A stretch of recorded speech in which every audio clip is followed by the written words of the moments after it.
and welcome to Caregivers First, a show brought to you by SCAN. SCAN is a nonprofit agency dedicated to helping active adults stay informed, empowered, and inspired. I'm your host, Lynette Whiteman, and I'm the Executive Director of Caregiver Volunteers of Central Jersey. I also care for and live with my 92-year-old mother who has dementia. Today we're going to be discussing a topic that caregivers often struggle with, and especially at a time when they're under a lot of stress. Our topic today is Housing 101. What is the difference between independent living, assisted living, and nursing homes? How do we know which is the right way to go? My guest today is Kevin Seidel, who is the Executive Director of Arbor Terrace, Morris Plains, New Jersey. Welcome, Kevin. Thank you for joining me today. Thank you for having me. So let's dive right in. I think there's a lot of confusion about what the different levels of care is when you're at a point where either you're moving or you want to move a parent. So tell us about what is the different levels of care that people have an option to move to. I completely agree with you. There's so many different options out there, and it can be very confusing and overwhelming for families, especially when they're in a crisis mode looking to try and figure out what the next step is. I think, the first thing we should look at and talk about is that, sometimes, living at home and staying at home is a good option for folks. Mm-hmm. Other times, it's looking to move to an assisted living community, or an independent living community, or a skilled nursing facility. Mm-hmm. So I think those are some, wide options out there that we need to kind of talk about. So an independent living facility, if you move into an independent living, basically that's your own apartment, right? You're living on your own, you're not getting care in from the facility, and it's just basically you're just living someplace that offers some things to you. Is that how you would define that? Yeah, so independent living really is that word, independent, meaning that you need to, the community that's there is not providing, one-on-one care, or one-on-one service for you. It's an opportunity to live with your peers, very often to have programming and engagement and some amenities, and some services like dining options and housekeeping services. But independent living can't provide the personal care that many seniors need, including like medication management, which helps them so often be stabilize their health and be live a long life. So if you live in independent living and you needed help with things, you'd have to hire somebody to come you're going to be someone, you or the resident or a family member is going to be that contractor who's going to find that those folks to come in and provide that care, provide help with bathing or dressing, or somehow filling those medi reminders every day to once a week to make sure that the medications are being taken care of. Yeah. And the advantage, I guess, for somebody is that generally you're eating with there's a dining room, you get to eat with other people, you have bus trips, you have bingo, mahjong, so you're living in a community. Exactly, that community spirit is there, that level of engagement, which is so important as we age, and often as we age, our lives become so much smaller because mm-hmm. we become isolated. And living in a community setting, whether that's independent living or assisted living, really gives you an option and the benefit of having that community and being engaged. Right. I think also for people, there's a sense of security as far as if they do fall, there's somebody to call and somebody there that's quicker. You're right. Many independent living communities have emergency response systems, as part of their package, that mm-hmm. Services that they offer, right. So that there is someone checking in on them, or if you don't come down for dinner or something like that, that raises a red flag, and so the staff will check on you to mm-hmm. make sure that you're safe. Okay. So let's move to the next level. So let's say you're not able to live on your own anymore, your needs change, it's not working out having somebody come in to help you. The next level is assisted living, right? Correct, yeah. Assisted living communities are still based upon that social model, in the sense that we definitely want to create community environments that have the activities and the planning and the trips that go out and those kind of things. But we're equipped to provide the personal care that folks need. And there's an RN in each community in New Jersey that oversees your care and helps coordinate that. Okay. So if you did develop a need for physical or occupational therapy, or the visiting nurse to come in and manage a wound or some other medical type need, the nurse in the assisted living community helps coordinate all those things and helps pull that whole picture together for folks. And assisted living, when you go into assisted living, I imagine there's some sort of evaluation or a lot of evaluation that goes into it. And is the level of care from showering to medication management to how detailed does the assisted living get in the care that you might need? You're absolutely right. When someone first approaches assisted living and says wants to become a resident there, the nurse does a full assessment of that resident. We also get some medical paperwork from their physician to kind of get a good history of who that person is and what's going on with them. And the nurse develops that care plan based upon what your needs are. Some people need just help getting into the shower because they don't want to slip and fall, and they can do their own rub-a-dub-dub and be fine, and the staff can come back 10 minutes later. Some people need more hands-on assistance. So even in all the activities of daily living, the bathing, grooming, dressing, and ambulation that we help with, there's different levels of assistance that we can provide.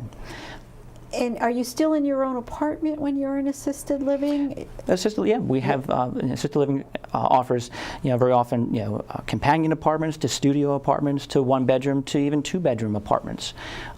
The big difference between independent living and assisted living is the kitchen piece. In independent living, you have a full apartment. In some independent livings, you actually have maybe a cottage on a campus. It's a separate little house, and you have a full kitchen. In assisted living, there are kitchenettes, so there's no cooking that's going on per se, other than maybe reheating the leftovers you brought from your daughter's house or something like that, or a little snack in your microwave. But there's no oven or stove top. All the meals are served in our dining room. Is that because you're afraid that somebody is gonna, if they have memory problems, that there's going to be a fire risk? Is that the reason? Well, there certainly is a greater fire risk, but also typically folks who've are candidates for assisted living are kind of at the point in their abilities, but also sometimes in their own desire that they don't want to be cooking anymore. They might think they want to, but at the end of the day, they don't want to be shopping and cooking. I know. I don't either. Sign me up. So often when families visit communities, they're like, I want to come. I don't know why mom doesn't want to come. Sign me up. Yeah. I'm always curious. I think it's scary for people, no matter how old you are, to move into one of these places, and change is always hard. Yeah. And when you go to college, there's a RA that sort of has meetings and introduces you to your neighbors. Is there any sort of program like that in independent living or assisted living that has a buddy system, so you have somebody to eat with when you go to the dining room? How do you work that? Absolutely. I think it's everyone's biggest fear of walking into the dining room and sitting in the bully's chair accidentally, right? You never grow out of that. It's high school part 2 many times. Yeah. And change is scary for everybody. Never mind when you're 80, 90 years old, and I think people often fear they're losing their independence coming to a community setting, and in reality, they're gaining so much. Before they were isolated in their home, and now they're engaged with people. Now they're not eating alone, anymore. They're having conversation. And different, communities, definitely have different programs that kind of, whether it's an ambassador program or a buddy system. Also, special welcome events and teas and stuff like that to welcome new members of the community. Because that's what both independent living and assisted living offer, is that sense of community. And so we want people to feel welcome and be successful. Good. And families are encouraged to come and eat in the dining room with people. There's no sort of prohibition against that. No, absolutely. It's about this is an assisted living community or an independent living community. The whole building is your home. This is your house. This 70,000 square foot building or whatever it might be, is your home. You get to use all those common spaces, all those amenities, and truly, make it your home. Nice. And the financial implications, I'm guessing it's when you move from one level to another level, it is more expensive for you because you're getting a different level of care. Certainly. Independent living, the cost of independent living is going to be far different than the cost of assisted living. Right. Or as when we talk about skilled nursing care, the cost is different because you know, the type of care and services you're receiving are more expensive. You know, when you look at independent living, that's only providing you, you know, an apartment and some activities, you know, and maybe some meal service. You know, that's a lot less labor intensive and a lot less involved than an assisted living community that's going to be providing hands-on care, personal care. There's a nurse that oversees, you know, your care. You know, there's, you know, housekeeping staff that's going to be, you know, cleaning your apartment and all those kind of things. And who decides, or how is that decided? Let's say you moved into a place that has independent living, and sort of everybody knows that it's time for assisted living. How is that decision made to make that transition? Who makes that? So ideally, it's not a surprise decision. It's not something that's going to come out of the blue unless there's some kind of, you know, significant change in condition or event. You know, the community is going to be working with the resident and their family member to identify those changes. And very often the family member sees those changes as well. You know, they see that, you know, that medications aren't being taken like the way they're supposed to, or they're increasing falls are occurring. Okay.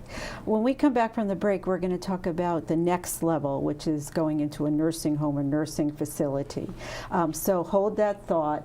And then we're going to be right back. I think this is a really important topic for people to talk about. I know that I live with my mother, so I'm not dealing with this, but we get a lot of calls into our office, and it's clear that the person should not be living alone anymore and isolated, and the family can't get down as much as they want. They can't get down all the time. And you hit on such an important issue also as far as the isolation that happens. When you're living alone and you don't drive, you are totally isolated from the rest of the world. And dependent upon other people. And dependent on other people. So moving into a facility where you have a neighbor and you have someplace to go and you could walk within that building to bingo, and you find people that have similar interests to you. People fight it tooth and nail, but once they're in those places, they find like, why didn't I do this? Why did I wait so long? Yeah, so I think it has a great value to older people to know about this. Absolutely. So we're gonna take a short break right now, and we're gonna come back with Kevin and talk about the next level of care, which is nursing home. So stay tuned. You probably already know that rehabilitation is a must for successful recovery from surgery, injury, or serious illness. What you may not know is that you're free to choose where you go for rehab. In Monmouth and Ocean County, the compelling choice is Care One. Where you choose to go for rehab matters, and with Care One, you have 4 convenient locations to choose from in Monmouth and Ocean counties. Care One at Jackson, Care One at Wall, Care One at Homedale, and Care One at King James in the Atlantic Highlands. At Care One, you'll work with a team of experts to develop a plan based on your needs and goals.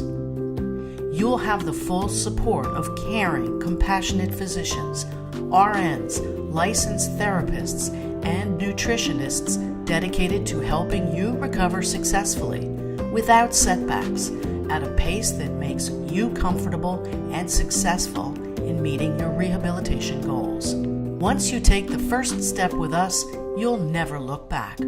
Call 877-99-CARE-1 today and come for a tour. Welcome back to SCAN and Caregivers First. I'm your host, Lynette Whiteman, Executive Director of Caregiver Volunteers of Central Jersey, and I'm having a really interesting conversation with Kevin Seidel, who is the Executive Director of Arbor, Terrace, Morris Plains, New Jersey. So, Kevin, before the break, we talked about independent living and assisted living, and before we jump to nursing home care, I want to talk about when families should start thinking about this, because it's something that you don't like to think about that much, Sure. but you probably should. So what advice do you have for families about this? I would say don't wait till a crisis. Have that conversation, do your research now when you're not in crisis mode. So often families wait till they say, well, this fall the hip didn't break this time, and and then it happens again, and then we have a hip fracture, and that's a game changer for so many seniors. Right. And so, when you're not in a crisis, take the time to shop around, and to identify where, what's in your area, what's, what possibilities, of care, might be available to you, and also have that difficult conversation, with your family member. Sometimes it's that caregiver guilt that you don't want to have that conversation, but at some point in that caregiver relationship, sometimes we have to parent the parent, and it's better to know what your parents' wishes and desires are, so they can have some choice and equity in their future. Right. And it doesn't happen overnight. When you want to go into an assisted living, you have to sell your house. Absolutely. I think probably there's sometimes when there's a waiting list if the independent living or assisted living is full, so you have to get on a waiting list. So it's not going to happen overnight. Very often there it doesn't, definitely has to be planning. So let's go into the next level. So you're in assisted living. What is the trigger that would move somebody from assisted living to a nursing home? That's a great question, and a lot of families have that question. And the goal of assisted living is to care for people as long as we possibly can, and very often that's to the end of life, and bringing in hospice care and services that help help people age in place and live the rest of their lives in assisted living. But there are times that assisted living isn't the right place for a resident, either from the very beginning or as people age in place. I like to, when I talk to families, and try and help them understand this, because there's so many nuances to that. There's so many asterisks and little personal things that are involved in that decision. But assisted living is designed for a resident to help us help them. When a resident can no longer be a part of that care of helping us get them in and out of the shower, helping us get them dressed, helping us transfer them into a wheelchair, they're really at the point that assisted living is not the ideal environment for them, for their own safety and the safety of the staff. There are also some clear-cut things that assisted living, just by our regulation and licensure, can't provide that a skilled nursing facility does.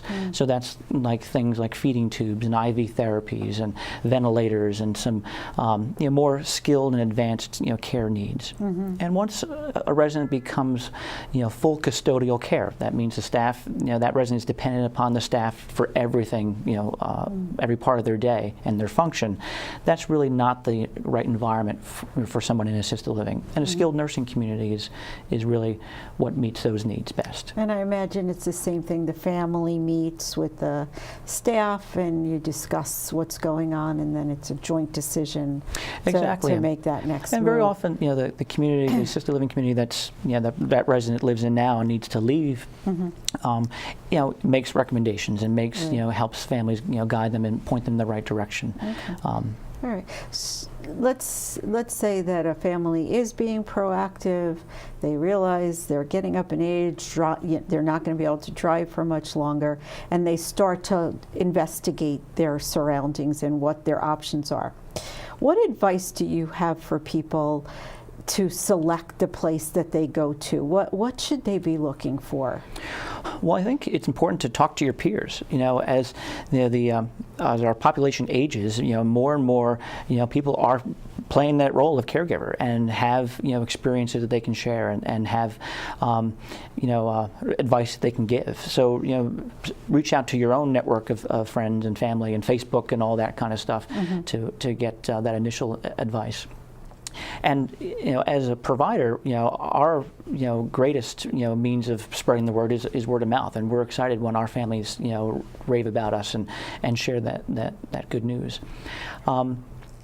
But I think what's real important in a decision-making process is location. The community that you choose needs to be convenient and accessible to you, whether it's independent living, assisted living, or nursing care. the provider is a partner with you. We don't take the place of family and place of the caregiver, but we partner with you to make that resident successful, happy, and engaged. But we need you to be a part of that. We need you to be involved in doctor's appointments and decisions and running errands and and those kind of things. So is it convenient to you? Is it close to home so you can pop in? That you can, on your way home from work, you can say, "Hey, Mom, get in the car. We're going to my house for dinner." Or it's on the way to the mall, and she can stop, jump in the car and be a part of your life. And it's so much so important that when a resident, a senior moves from out of the area and now into a different environment, that family's nearby and it's connected. I think you also have to look at what's that feel when you walk into that community. Communities are beautiful places, and but also, beauty isn't everything. It's really when that you walk in the door, what do you feel? And how does the staff interact with the residents that are there? Are the residents happy? Are the residents clean? And are they engaged in what they're in their environment? And that's the real important things. Are there standard staffing levels that are statewide, nationwide, that families should be asking about? Because I think really you make such a great point. I think a lot of facilities put a lot of money into the cosmetics and new chandeliers, but if there isn't staff to take care of people, it doesn't matter what the chandeliers look like. So what advice do you have when families are asking about staffing levels? So in skilled nursing, there are very heavily regulated entities. So there are very clear regulations for skilled nursing care based upon a variety of things. In assisted living, our regulations are a little more gray in the sense that we need to staff to the acuity or to the needs of our residents. So if you're looking at touring a community and the residents are well cared for and engaged and clean and there's no odors, those are indicators that the staffing ratio works, and that the needs of the residents are being met. Okay. Spend a little time. Tell me about Arbor Terrace, and also you brought a book that you recommend for people. So tell me about it. So Arbor Terrace is part of the Arbor Company. The Arbor Company is based in Atlanta, Georgia, and we operate about 45 communities around the East Coast. There are 6 currently in New Jersey, both independent living and assisted living communities. We're not providers of skilled nursing care, but we meet with families, countless families every day, and our organization, the Arbor Company, developed a book called The Journey to Senior Living. It's available on Amazon, like everything else in the world. And it talks a lot about what we've talked about today.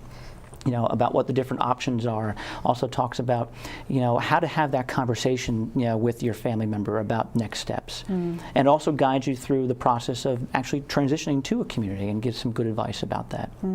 The Arbor Company also on our website has a variety of great resources, including a quiz. And you answer this quiz and it kind of tells you if independent living is an option, or you're really looking at assisted living for your loved one, or skilled nursing care is what you need. So that might be a good first step as well. That's a great tool, a quiz. And it kind of navigates that whole process for you. And also, we have some great resources on our resource page on our Arbor Company website about cost calculators. People often wonder, what is this all going to cost? And can I afford it? And so there's some neat tools that you can use to plug in some of your numbers and realize how. In the end, assisted living and independent living also, might seem expensive, but they're, can be relatively affordable, or at least comparable to trying to live, at home and maintain the home and bring in all those services as well. And Medicaid would pick up assisted living? Is that where Medicaid would help? It's a great question. People often, they have only a small, financial, nest egg that they have to spend, and knowing what your budget is important. In New Jersey, assisted living does participate with Medicaid. That's not the same in every state. New Jersey does have a Medicaid program for assisted living. Independent living is not eligible for Medicaid assistance. So if your resources are limited or dwindling, you might need to choose to make a move to assisted living, where you can then get on the process of being eligible for Medicaid. I think one of the other problems that that we hear from our people that are hesitant to move is that they have so much stuff in their homes and so many memories in their homes, and they don't know what to get rid of, and what are they going to do with this, and I have the couch, and so that whole downsizing thing is so hard for people to do. But then I think there's companies that help you with that, right? There's so many resources out there for, for downsizing and relocation services, and that really specialize just in senior living, to organizations that will do a floor plan of your new apartment and see what furniture will fit. And I think that's something that's definitely unique about assisted living is it's your home, it's your apartment. So people bring their things from home. In a nursing home, you're much more limited on what you can bring of your own possessions. And that really, I have residents that have their china cabinet and all their little tchotchkes all in it and stuff like that, because that's their home. I think it provides so much peace of mind for caregivers, that when their parent is living independently and they're a fall risk, and they're not eating right and they can't get to the store, and then they have this whole community behind them, and it's peace of mind for families, it's peace of mind for the person eventually, but it's just getting to that point that is the battle. I often talk to families, and I say that we have in Morris Plains about 100 employees, at all different full-time and part-time and throughout the day. And when you come to a community, you have 100 sets of eyes and ears that are looking after your mom. Not just one caregiver that pops in for a couple hours a day, or you at a distance, or you being able to get there once a week. The housekeepers are watching, and taking care of, your mom, just as much as the nurse's aide is. And the dining staff, they're watching how much you're eating or not eating, or you're coughing now that during mealtime, which you never did before. And those are all things that the staff takes that information and gives it to the nurse, so that we can get a better picture of the resident and best meet their needs. Great. Well, thank you so much, Kevin. I truly appreciate you being with me. My I think pleasure. you gave great information. I think it's going to clear up a lot of misconceptions about what's out there, and I love that quiz idea. What's the website for that quiz? Arborcompany.com. Arborcompany.com. So I encourage you to go on arborcompany.com and take a look at that quiz and maybe start a conversation. Maybe that's a way to start a conversation. So thank you so much for joining me today. I hope that you learned something. I hope that you got some helpful tips, and I hope that you'll join us next time on Caregivers First. Have a great day. Thanks so much. That was great.